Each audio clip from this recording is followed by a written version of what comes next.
Job 24, an illusion of security. But if judgment day isn't hidden from the Almighty, why are we kept in the dark? There are people out there getting by with murder, stealing and lying and cheating. They rip off the poor and exploit the unfortunate.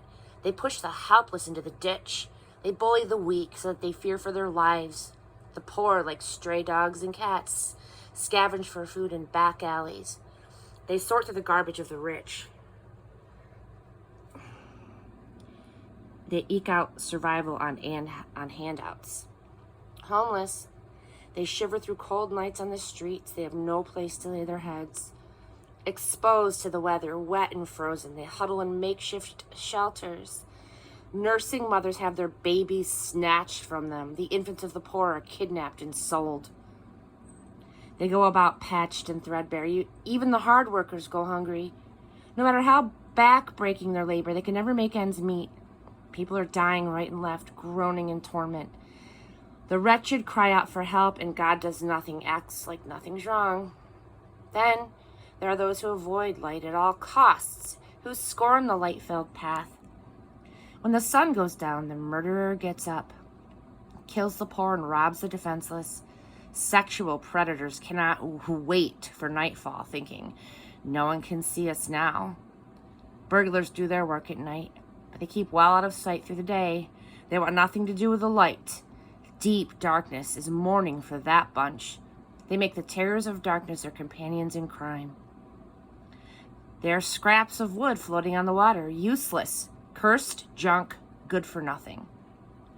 As surely as snow melts under the hot summer sun, sinners disappear into the grave.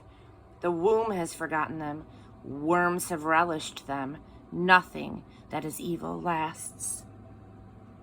Unscrupulous, they prey on those less fortunate. However much they strut and flex their muscles, there's nothing to them. They're hollow.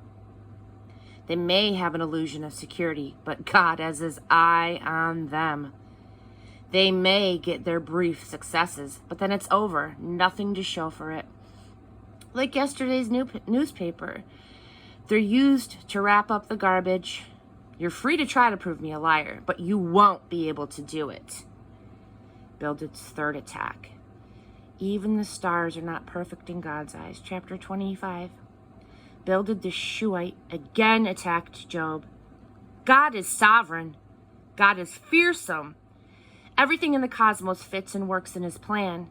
Can anyone count his angel armies? Is there any place where his light doesn't shine? How can a mere mortal presume to stand up to God? How can an ordinary person pretend to be guiltless? Why, even the moon has its flaws. Even the stars are not perfect in God's eyes. So how much less plain men and women, slugs and maggots by comparison? Chapter 26, Job's defense. God sets a boundary between light and darkness.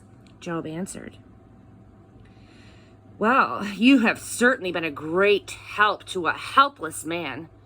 You came to the rescue just in the nick of time. What wonderful advice you've given to a mixed-up man. What amazing insights you've provided.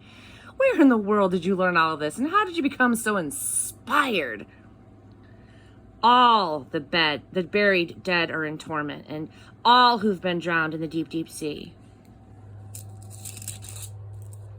Hell is ripped open before God, graveyards dug up and exposed.